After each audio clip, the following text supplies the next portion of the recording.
Sports ഉപകരണങ്ങളുടെ വിപുലമായ കളക്ഷനുകളും ഒപ്പം പാദരക്ഷകളുടെ പറുദീസയുമായി അന്ന ഫുട്വെയർ ആൻഡ് സ്പോർട്സ്. കനറ ബാങ്കിന് എതിർവശം മെയിൻ റോഡ്, ചേലക്കര. ആലത്തൂർ ലോക്സഭാ മണ്ഡലം തെരഞ്ഞെടുപ്പ്. LDFന്റെ നേതൃത്വത്തിൽ പഴയന്നൂരിൽ തെരഞ്ഞെടുപ്പ് പ്രചരണ റാലിയും പൊതുയോഗവും നടത്തി.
LDF പഴയന്നൂർ പഞ്ചായത്ത് കമ്മിറ്റിയുടെ നേതൃത്വത്തിൽ നടന്ന തെരഞ്ഞെടുപ്പ് റാലിയും പൊതുസമ്മേളനവും അഡ്വക്കേറ്റ് കെ പ്രേംകുമാർ MLA ഉദ്ഘാടനം ചെയ്തു.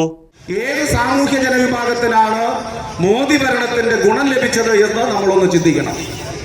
സ്വാതന്ത്ര്യം നേടി 7.5 പതിറ്റാണ്ട് പിന്നിട്ടിട്ടും കാർഷിക രാജ്യമായി നിലകൊള്ളുന്ന ഇന്ത്യയിൽ കർഷകർക്ക് മോദി ഭരണത്തിൽ എന്തെങ്കിലും മെച്ചമുണ്ടായോ? അവരുടെ ജീവിതത്തിൽ എന്തെങ്കിലും ഗുണമുണ്ടായോ? പരിശോധിച്ചാൽ രാജ്യത്തെ കർഷകർ ഏറ്റവും പാവപ്പെട്ട കർഷകർ മാത്രമല്ല, ഇടത്തരക്കാരായ കർഷകർ വരെ അവർക്ക് ആ മേഖലയിൽ മുന്നോട്ട് പോകാൻ കഴിയാത്ത വിധത്തിലുള്ള പ്രയാസങ്ങളും പ്രതിസന്ധികളും സൃഷ്ടിച്ച ഗവൺമെന്റായി മോദി ഗവൺമെന്റ് മാറി. പാർലമെന്റിൽ മോദി ഗവൺമെന്റ് ഭൂരിപക്ഷമുണ്ട് എന്നതുകൊണ്ട് പാസാക്കിയ കർഷക നിയമങ്ങൾക്കെതിരായി 1 കൊല്ലത്തിലേറെക്കാലം രാജ്യതലസ്ഥാനത്ത് കർഷകർ തുടർച്ചയായ സമരത്തിൽ ഏർപ്പെടുകയുണ്ടായി. ആ സമരത്തിന്റെ എല്ലാം ഭാഗമായി ഭൂരിപക്ഷം കൊണ്ട് പാസാക്കിയ നയങ്ങളും നിയമങ്ങളും റദ്ദു ചെയ്യേണ്ടതായി രാജ്യത്തെ മോദി ഗവൺമെന്റിന് വന്നു. രാജ്യത്തെ കർഷകർ വലിയ തോതിലുള്ള പ്രയാസങ്ങളെ മോദി ഗവൺമെന്റിന്റെ നയത്തിന്റെ ഭാഗമായി അവർ അനുഭവിക്കുകയാണ്. ഉണ്ടാക്കുന്ന ഉൽപ്പന്നത്തിന് വില ലഭിക്കുന്നില്ല. കർഷകരുണ്ടാക്കുന്ന ഉൽപ്പന്നങ്ങൾ മാന്യമായ വില നൽകി സംഭരിക്കുന്നില്ല. അവർക്ക് ഉൽപാദനത്തിന്റെ 1.5 മടങ്ങ് വില താങ്ങുവിലയായി നൽകണമെന്ന കമ്മീഷന്റെ റിപ്പോർട്ട് അത് നടപ്പിലാക്കുന്നില്ല. അവർക്ക് വാങ്ങുന്ന രാസവളത്തിന് സബ്സിഡി നൽകുന്നില്ല.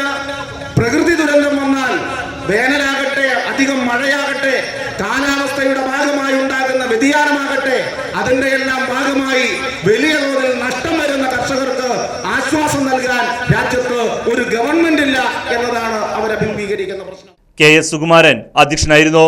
CPIM തൃശൂർ ജില്ലാ കമ്മിറ്റി അംഗം PA Babu, Pazhayannur local committee secretary Shobhana Rajan, area committee അംഗം KM Azeez, KP Sreejayan, N Amalraj, NE Parameswaran, BG John തുടങ്ങിയവർ പരിപാടിയിൽ പങ്കെടുത്ത് സംസാരിച്ചു. Right vision news, Pazhayannur.